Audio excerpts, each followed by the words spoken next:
عزیز رحمہ اللہ تعالی، وہ بہنوئی بھی تھے اس کے ولید کے. مروان کے دو بیٹے تھے، ایک عبد الملک اور ایک عبد العزیز. عبد العزیز کا بیٹا عمر بن عبد العزیز ہے، یہ بھی مروان کی اولاد ہے. لیکن دیکھ لیں، اور اسی لیے ہم کہتے ہیں نا آل امیہ میں عمر بن عبد العزیز. مولانا طارق جمیل صاحب کو میں کہتا ہوں نا آل امیہ میں عمر بن عبد العزیز. ٹھیک ہے، آپ سمجھ رہے کیوں کہتے ہیں؟ تو عمر بن عبد العزیز نے مخالفت کر دی. انہوں نے کہا نہ. اب وہ کیا ہوا کہ اس نے پکڑ کے عمر بن عبد العزیز کو قید میں ڈال دیا. چونکہ عمر بن عبد العزیز جو ہے نا وہ بڑے محبوب گورنر تھے اپنے علاقے کے، تو بڑی شورش برپا ہو گئی. اسی دوران ولید بن عبد الملک اچانک مر گیا، تو آٹومیٹیکلی سلمان بن عبد الملک خلیفہ بن گیا، اس کا چھوٹا بھائی.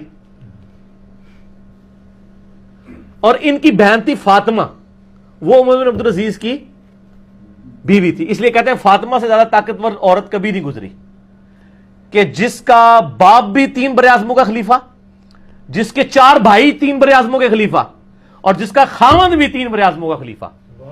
اور بڑی درویش عورت تھی وہ فاطمہ بنت عبد الملک بن مروان. تو فاطمہ جو تھی نا درویش عورت، اس کی بیوی. اب وہ سلمان بن گیا خلیفہ. سلمان جب خلیفہ بنا تو اس کو یہ چیز معلوم تھی کہ میری خلافت میں سب سے بڑی کنٹریبیوشن عمر بن عبد العزیز کی ہے. ٹھیک ہو گیا؟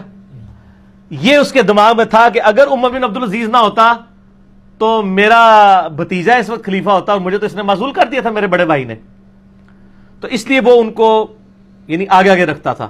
مسجد نبی شریف کی امامت بھی کراتے تھے. انس بن مالک کے بارے میں سنن نسائی میں آتا ہے کہ میں نے رسول اللہ صلی اللہ علیہ وآلہ وسلم کے بعد بڑے عرصے کے بعد کسی ایسے شخص کے پیچھے نماز پڑھی ہے جو بالکل نبی علیہ السلام کے طریقے پہ ہمیں نماز پڑھاتا ہے، اور وہ عمر بن عبد العزیز ہے. 99 ہجری میں خلیفہ بنے، اور 101 ہجری میں صرف 38 سال کی عمر میں آل امیہ نے زہر دے کے ان کو شہید کر دیا. ٹھیک ہو گیا؟ تو عمر بن عبد العزیز جب خلیفہ بنے تو یعنی یہ گورنر تھے اور سلمان خلیفہ بن گیا. پھر انہوں نے مشورہ دیا کہ حجاج ابن یوسف کو معزول کیا جائے، یہ ظالم آدمی ہے. اس نے کہا حجاج نام کے جتنے بندے ہمارے گورنمنٹ میں ہیں سارے معزول، جیلوں میں ڈلواؤ ان کو. ٹھیک ہو گیا؟ اب جب یہ جیلوں میں گئے نا تو محمد بن قاسم کا بھی رگڑا لگ گیا، جس نے یہاں پہ وہ حجاج ابن یوسف کا کیا تھا، رشتہ دار تھا نا، بانجا تھا نا، بانجا یا بھتیجا. تو اس کو پھر مفتے میں رگڑا لگ گیا، اس کو پھر بلا کے جیل میں ڈالا گیا. وہ کہتے ہیں نا جی وہ نباز جیل پاتا سی اس لیے کہ پیچھے خلیفہ چینج ہو گیا تھا. تو حجاج ابن یوسف کے جتنے بھیجے ہوئے تھے نا، اس کو چونکہ وہ گورنری سے گیا تو اس کے بھی سارے فرستادے فارغ ہو گئے. اور پھر یہ خیر بڑی بری موت مرا، یعنی اس کو پھوڑے نکل آئے اور پیپ نکلتی تھی. پھر مرتے مرتے یہ کہتا تھا کہ جی اللہ تعالیٰ تو ماں سے زیادہ محبت کر، جو ساڑھے لوگ بھی کہتے ہیں. حسن بصری کو کسی نے بتایا کہ وہ تو کہتا ہے کہ جی اللہ تعالیٰ کی رحمت تو میرے گناہوں کو تو اس کے سامنے کچھ بھی نہیں ہے. تو حسن بصری نے فرمایا حجاج چاہتا ہے کہ دنیا بھی اپنی مرضی کی گزاری ہے اور آخرت بھی اپنی مرضی کی گزارے. اس طرح تو نہیں ہوتا کہ دونوں جہانی مٹھے باؤ، دونوں جہان تو نہیں مٹھے میں آ سکتے نا، یا دنیا یا آخرت. ٹھیک ہو گیا؟ تو خیر یہ مارا گیا. پھر سلمان جو ہے نا، اس کی جب موت کا وقت قریب آیا اس کو بھی ایک بیماری لگ گئی. تو اس نے ارادہ کیا کہ اپنے چھوٹے 2 بھائیوں کو خلافت کے لیے نامزد کرے. تو اس کا ایک اسسٹنٹ تھا، رجا اس کا نام تھا، بڑا نیک تھا وہ. اس نے کہا کہ اگر تو میری ماننا تو عمر بن عبد العزیز کو خلیفہ بنا دے. اس نے کہا کہ یہ تو میرے بھائی اس کو مار دیں گے، مانیں گے نہیں. اس نے کہا نہیں، ان کا علاج ہے میرے پاس. دیکھ تو اگر خلیفہ بنا تو اس کی وجہ سے بنا ہے. عمر بن عبد العزیز حادثاتی طور پہ جو ہے نا وہ خلیفہ بن گئے تھے، ورنہ ان کو کس نے بنانا تھا اتنے نیک آدمی کو. ان کا یار اس طرح کر کہ تو نا ایک بند وصیت لکھ کے اس کو سیل کر دے، اور کہہ کہ اس سیل کے اوپر بیعت لو کہ نیکسٹ خلیفہ کون ہے، اور جو بیعت نہیں کرے گا اس کو قتل کر دیا جائے گا. اور تو لکھ دے کہ عمر بن عبد العزیز تیرے بعد خلیفہ ہے، اور اس کے بعد تو لکھ دے کہ عمر بن عبد العزیز کے بعد میرا جو بھائی چھوٹا ہے یزید اور ہشام وہ خلیفہ ہے.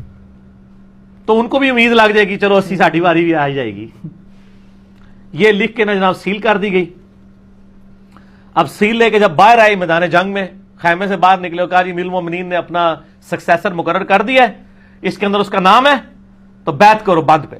وہ بھائی آگے لالچی, انہوں نے کہا نہ کھول کے پڑھ ساڈا نام لکھے کہ نہیں. انہوں نے کہا میں کہنا تھوڑا نام لکھے نہ تو لکھے سی, لیکن یہ نہیں پتا کہ کہڑے نمبر تے لکھے ہے.